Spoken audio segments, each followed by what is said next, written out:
రమ్ముల్లో పెడతాను, పాయసం కలుపుతాను, ఏమైనా చేస్తాను. దయచేసి నీ గురించి నువ్వు కూడా కొద్దిగా ఆలోచించుకోవాలి. 35 ఏళ్ళు నువ్వే చెప్పను, నీకు 60 ఏళ్ళు నువ్వే చెప్పను, కాబట్టి నీ జీవితం గురించి నువ్వు కూడా ఆలోచించుకోవాలి. డోవార్ సీన్ గారు 10వ తారీఖు బర్త్డే అయితే 4వ తారీఖు అని చెప్పింది అంత పెద్ద టెలివిజన్ ముందు. అది ఎంతవరకు కరెక్ట్ అంటారు? కరెక్టే చెప్పిండు, ఆయనే చెప్పిండుగా. ఆమెకు ఎవరు ఎదురెళ్ళినా వాళ్ళకి రిస్క్, ఆమె ఎదురు వచ్చిన రిస్క్ అని. ఫైర్ మామూలు ఫైర్ కాదు, మాధురి కాదు. ఆ ఫైర్ లో ఆమె మడకను ఉంటే చాలు, కర్మ ఎవరిని వదిలిపెట్టదు. ఇలా డబ్బు ఉందని మిడిచి పెడితే ఉపయోగం ఉంది. ఒక టైం వస్తుంది ప్రతి మనిషి, అది తెలుసుకోవాలి. ఆమెకు 3 ఆడపిల్లలు ఉంటారు. నీ గురించే నువ్వు ఆలోచించుకోకుండా నీకు ఎంత డబ్బు ఉన్నా కూడా 100 రాబందులు తిన్నా ఒక గాలి వానకి కూలిపోద్ది అన్నట్టు నీ గురించే నువ్వు ఆలోచించుకోవడం. నీకున్న 3 పిల్లల గురించి కూడా ఆలోచి అమ్మ. 3 పిల్లలు ఆడపిల్లలు, వాళ్ళ భవిష్యత్తు ఆలోచి. దయచేసి నేను మాధురి గారిని కోరుకుంటున్నా. అయితే సీన్ గారు వెళ్ళిన తర్వాత ఎప్పుడు బాగానే ఉంది. ఎప్పుడైతే ఆయన ఓటేయండి అని ప్రమోషన్ చేశారో ఆ వారమే బయటకు వచ్చేసింది.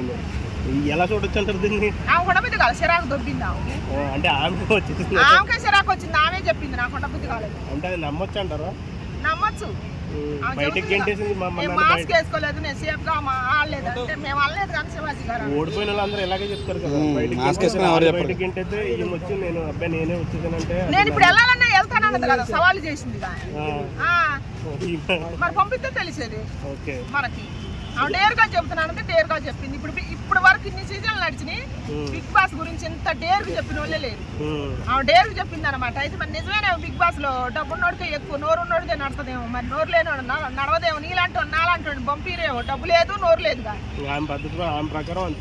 అదే మరి అదే అనుకుంటున్నా. ఇప్పుడు ఆమె ఇచ్చిన స్టేట్మెంట్ ప్రకారం దాని ప్రకారం అన్నమాట. ఇప్పుడు అలాంటి వాళ్ళు అంతే, అందరం అంతే అనుకోవాలి. ఇంకా ఆమె వల్ల బిగ్ బాస్ నేను అనుమానం వస్తుంది. అయితే ఇప్పుడు బయటకు వచ్చిన తర్వాత వీళ్ళిద్దరు రిలేషన్ ఎలా ఉంటుంది అనుకుంటున్నారు? ఎవరిద్దరిది? సీన్ గారిది, మాధురి గారిది. మాకు బాగానే ఉంటానని చెబుతుండే. ఆయన చెబుతుంది, ఆమె చెబుతుంది. మా ఆయనే సలుపుకుంటూ పోతుంటే మనం ఏం చేస్తాం మరి? అసలు ఆయన ఇంకెవరు ఆయన నాకు తెలియదు కానీ ఆమె అంటుంది. బిగ్ బాస్ లో ఓడిపోయి వచ్చిన ఆమె బయట చాలా బిజినెస్ చేస్తానంటుంది. అవి ఎంతవరకు సక్సెస్ చేస్తుంది ఈ మెంటాలిటీ తోటి? సాగినంత సేపు సాగించుకుంటారు ఎవరైనా సరే. జారితే పడాల్సిందే ఎంత తొండోడైనా. ఆ పడ్డదాకా ఆ టైం ఉంటుంది.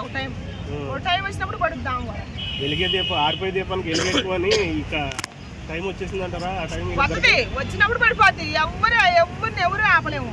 ఆయన దేవుడు చూస్తూనే ఉంటాడు. శ్రీజ మీద కోప పడింది, ఇక్కడికి వచ్చి నేనేం కోపం అనలేదు, సరదాగా అంటుంది కదా, మీరేమంటారు? కోపమే పడదు, సరదాగా ఏమన్నా. మరి శివాజీతో బజ్జులు అంటుంది కదా, నేను క్యాజువల్ గా అన్నానండి అని చెప్పేసి. క్యాజువల్ లేదు, శివాజీ గారిని భయపెట్టించింది. మనం చూసే వాళ్ళకి అందరూ తెలుస్తుంది. ఎందుకంటే ఆయన పుట్టకలేసింది. అసలు ఆయన తట్టుకోలేపు మా అంత నీతి ముందు. కాకపోతే మరి ఆయన ఏమనుకుంటా, బురదలే రాయేసి సిన్ని మన మొక్కనే పడుతుంది అనుకుంటో మరి ఏమనుకుంటా మనకైతే తెలియదు. కానీ టీడీపీ వర్సెస్ వైఎస్ఆర్సీపీ జరిగిందన్నారు లోపల, చాలా మంది క్రౌడ్ అంటున్నారు, మీరేమంటారు? పార్టీ లేదు, పాడు లేదు, అదేం లేదంటారు. అంతే అంటారా? అంతే మరి. బిగ్ బాస్ చంద్రబాబు నాయుడు పరువు ఎందుకు తీయటం? మీరు కంటిన్యూ అయితే బాగుండు, దువ్వాడ దాని గురించి మొత్తం తెలుస్తుంది అని చెప్పేసి అనుకున్నారు. మీకు కోరిక సరిపోద్దా? అవసరం లేదు. ఇప్పటి నుంచి నాన్న పోయిండు, అమ్మ వచ్చింది కాబట్టి మళ్ళీ అమ్మ కోసం నాన్న రావాలనుకుంటే నాన్న వచ్చింది కానీ మళ్ళీ అమ్మ పోయింది కానీ ఎంటర్టైన్మెంట్ కోసం అన్నాం మనం. నా గురించి తెలిసిపోయింది. ఎన్ని రోజులు ఉండాలి. థ్యాంక్స్ అమ్మా.